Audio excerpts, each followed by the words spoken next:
I'm Megan Ellis. I'm playing Serena Katz in Fame.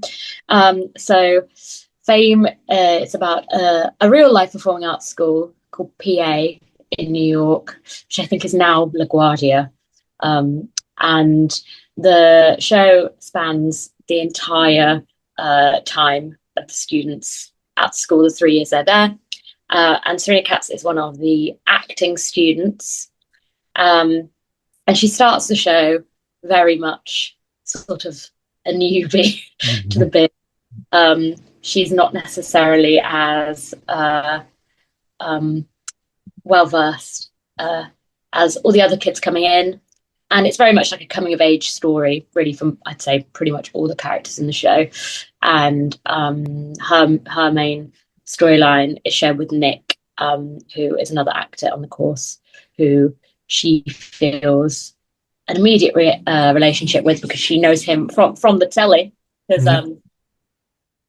she knows him already a successful actor. He's done adverts and very much been a child actor, and they meet, and she immediately has an attraction to him. But their relationship grows and shifts and changes very much over the 3 years. And I won't say more because spoilers. Mhm. Yes. And then when did you kind of first encounter the show? I did years and years and years ago. So my parents had the film soundtrack on vinyl. I I don't I think I saw bits of the film when I was younger, but I don't think I ever saw it in its entirety till much later. And then I went to college for musical theatre instead of like sixth form, and we did songs from the show, the musical Fame. And I played no one in that section. We would do like loads of songs from separate shows, and we'd do a bit of this show and a bit of this show and a bit of this show. And I was quite literally student number 12 in the Fame section, so I didn't have loads. Remember just how catchy There She Goes is as a song. I do remember we did There She Goes, and one of my friends did Meryl Streep, so I did know the song sort of in the back of my brain. So I had a sort of semi relationship with it, but I would say I didn't know it that well. And then obviously when I got the audition come through, I sort of revisited a lot of the music and remembered just how good a lot of the music is, from the film and from the show. And we are very lucky. We've been given the chance to do a lovely blend of music from the film as well, only into our version, which is exciting. It's not been done before, so that's really thrilling. Yeah, I was going to ask about that. It must be like so exciting to have that refresh of the show where you are bringing both elements together. It must feel like it's not a new show, but it's a kind of blending of two worlds. Yeah, it definitely feels like a new edition of Fame, a very, very new version.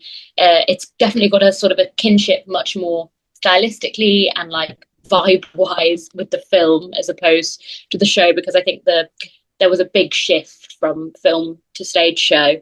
And I think Tom really was interested in bringing it sort of back to its source and back to its roots. And we get to do that a lot with the music. We get to do that with like costuming. It looks so much like the film, the way we're all dressed, the set. It's very much got that sort of very 80s vibe, very like of the period of time in New York when all of these young artists were really coming up. And it was a very particular period of time, as a performer. So it definitely has that vibe, and that's really thrilling and exciting. And then we still get to keep a lot of this great, glorious music from the musical as well. Like you bring on tomorrows and such. We still get all of that lovely stuff. So it really feels like we've won the lottery in terms of material because we get the best of both worlds. And obviously, you're an actor, you've been through the training yourself. How much does it mirror that world when you are doing a show like this? Yeah, it does. It does take you back, um, especially. I mean, I did an acting course as my 3 year. I didn't do musical theatre, so a lot of um, the stuff they talk about, it does bring you back. It is, I would say, a bit more American. I think our training, or my training anyway, was a lot more sort of English. There was a Yeah. lot more like Shakespeare and voice work, although there is Shakespeare in Fame, and a little bit less of the like method and a little bit less of the mine your deep self. Um, but a lot of it's there. It is, sitting in a circle barefoot and, you know, doing crazy things and crazy vocal warm-ups and all this sort of stuff. So it does it does feel like going back, and also just that period of time in your life where you don't know where you are or who you are, and you're thrust into this, world where immediately you're having to come face to face with yourself, and how that affects you as an actor. And yeah, just the coming of age of it is very, very accurate, I would say, to any intense period of training, whether you're an actor, a dancer, or a musician. And as you say, the journey she kind of goes through of kind of self-discovery throughout the kind of 3 years. How do you approach building that in such a short period of time over that kind of 2.5 hour runtime? It is, yeah, we have really had to be on the front foot and get in quickly, because of our rehearsal period. So we've had lots and lots and lots of chats about, because the show spans such a breadth of time, about making sure we know exactly where we are in her life and in the relationship at every single scene, because it's such a company piece. You really, and the film is the same, you're really sort of dropped into a moment of each character's life and dropped into another moment, and it's not you don't necessarily see the whole arc. So we were having lots of conversations about making sure we knew exactly where we were in the relationship, exactly what point they're at in relationship with each other, how they feel about each other. So those check-ins were really important. We did a lot of chat about, where they were before they started the school, and it's been really important to sort of plot that through line. So yeah, we had a lot of sit-down talks about all of that, making sure that we were, making the passage of time clear and being accurate as to where they are, because it is easy to sort of generalize those things. And obviously, Let's Play a Love Scene. If people haven't seen the little clip on the website or YouTube, superb. How important is that kind of moment in Serena's journey, do you think? I think it's vital in contrast to Street, to live in contrast to one another really excitingly, because you start, that song is, it's a love song, but it's also a love song about herself and about her desire for, like, connection, any connection as an actor, as well as, as a person. And that song is just as much about herself as Nick, but it's a reactionary moment to an incendiary moment where he finds that, she's been keeping his head shot and all of this stuff. So it is a reaction to that moment. But in contrast to Streep, that sort of, she has that moment of discovery about herself and is willing to leave that behind in order to find herself as a performer. So I think they both live in reaction to each other sort of beautifully. But yeah, I'm very lucky. They're two very, very fabulous songs. Yeah, and you can sing them superbly. Thank you. And obviously, Yeah. people who don't know, the actual show did premiere, European premiere, back at Plymouth in 1995. How does it feel to be going back there and having, like you say, doing this now in 2026? It's incredible to be in the same place as it, started in this country. It's beautiful theatre. I've not been here before. I feel very, very lucky. It's gorgeous. And yeah, we had lots of discussions about how relevant the show is now. Also, just in terms of that, this was like a free school. It was free training for young people. And just in terms of, arts, training in arts in schools at the moment, and how little funding there is and how little access to arts training there are for people who don't necessarily have the means. I think this is a really important show in terms of showing just how important arts training can be, not just to become a performer, but just to discover yourself and find yourself and become a full, rounded person. So I think it's a really important show for now as well. It has that message that all of this stuff that people might think is, a bit of silly fun is actually vital, and that arts are vital to a functioning and flourishing society. And I think hopefully a lot of young people will come see it and be like, that's what I want to do. Yes. And then how do you approach getting into like character? When does that moment happen that you are Serena, you're not Megan then? When's that moment for you? Think a lot of it is costuming, especially for this show because we are so period specific. A lot of it is you if you put on all that sort of I've got a lot of knitwear. Yeah. Once you put on all of that, um, you get to side of stage. Think um, I think that's sort of the moment. As soon as I've got the clothes on and I'm sort of side of stage, you can see the set. I think all of those elements together is what helps you when you step out, sort of separate from yourself. And how do you approach the like mental and physical kind of building of the day ahead of a show? What's that like for you? Obviously, you're not open this one yet, but how do you process that? A lot of it for me is a bit boring. It is vocal warm up and vocal rest and making sure I'm taking care of my voice. So a lot of it is just slow through the day. Um, Slow vocal warm up through the day, making sure I'm hydrated, making sure I'm taking care of my voice, um, and and taking it easy before you get Yeah. to because you want to reserve all your energy for the show. So a lot of it is just taking very good care of yourself and being show fit, as they say. And as you did touch on just then, like about younger performers coming, what do you think the kind of life lessons are from fame for people who do want to get into the industry?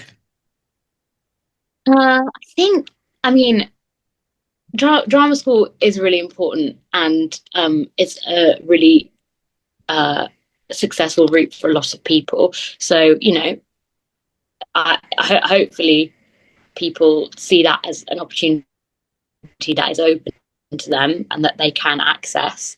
But also, in general, I think just being who you are is massively instrumental to being a successful actor, and it's what you have to offer as a person. And I think a lot of these characters discover that actually hiding behind an identity is not what serves you in life and in the biz.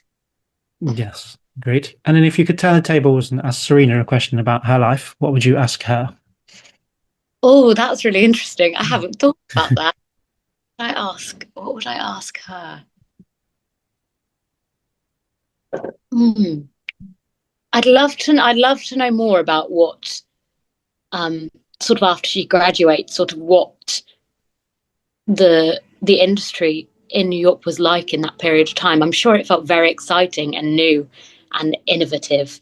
Um, I bet they felt like there were sort of grassroots um, movements and indie acting troops and all of this incredible work. So yeah, I think I'd want to know what it was like to sort of be a part of that world at that period of time. I think it'd be quite thrilling. And then for Megan, what was the kind of first show you saw that had the big impact on you that made you want to go, this is for me?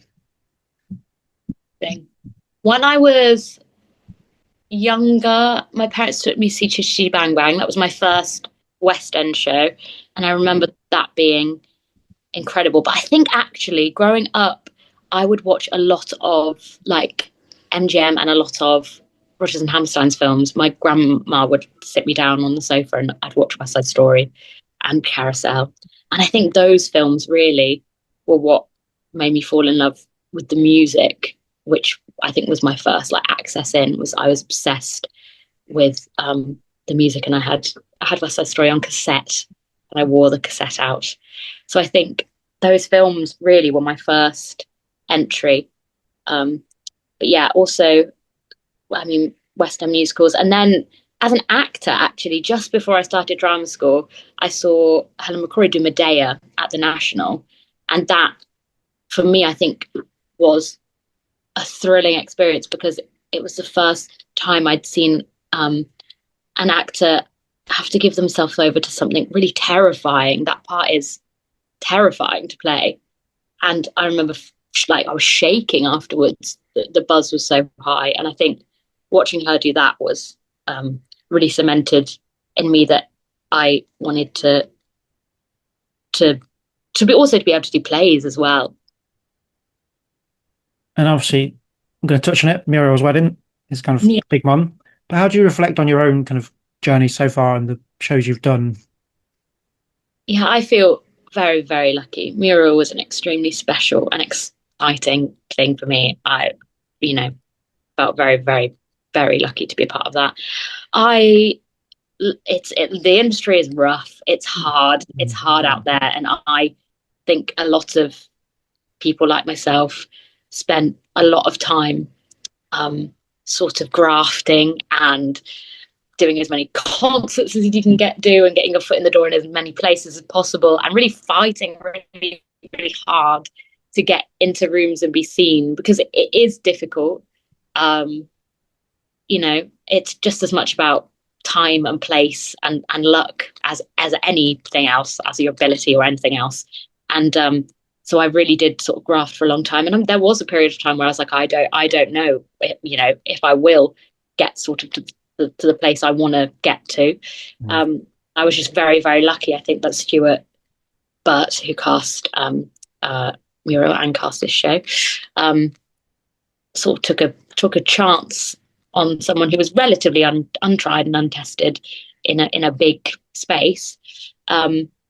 Yeah, I'd done some amazing stuff, but nothing of that scale and not with that amount of responsibility, really. And yeah, so if it wasn't for him, I probably wouldn't. Well, I definitely wouldn't be doing this now. Yeah. but I definitely wouldn't be, in the space I am now. And yeah, it is a hard graft, and you sort of just have to. You have to have, I think, people around you who really, really support you and believe in you and bolster you in moments when you think that it's not going to happen. And I have lucky to have very, very, very good friends who sort of kept the pep in my step, and I felt very, very supported. So that when the moment did come, and when the part that was right did come, that I was ready and in a place that I could do it, and was just very, very lucky. Well, long may you continue to do so well. I kind of asked this to all musical theatre performers. What would be your 3 desert island musical theatre soundtracks that you would take? Should you be Oh, it's like asking to choose children. Yeah.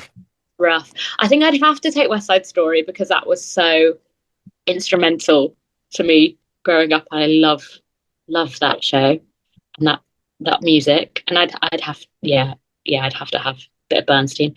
Then I think now it's choosing Yeah. time. I think it's going to be the struggle for me. I think Sunday in the Park because I be able to listen to Sunday. Yeah. But I think Sunday in the Park with George, and then God, it's rough. It's rough. I think maybe Ragtime because that is a musical that I every time I listen to that music I feel incredible.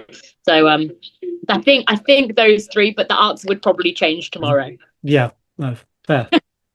Someone asked me the other day, and I was like, no idea. No idea. Can't pick 2 good shows. There's too many choices. My final question then, simply for you, beyond just entertainment, what would you hope an audience member takes away from seeing the show? I hope that they leave feeling sort of empowered to be able to pursue whatever it is they want to pursue outside of it being performing. I hope they leave the show feeling empowered and feeling like it's possible for them. Beautiful. Well, just leave me to say, Fame is on Theatre Royal Plymouth from 28th of July till 15th of August. Yes. Come on down. It's a beautiful show. It's a great theatre. And Plymouth's lovely, sunny. Come to the beach. Yeah, beautiful. Plymouth is beautiful, to be fair.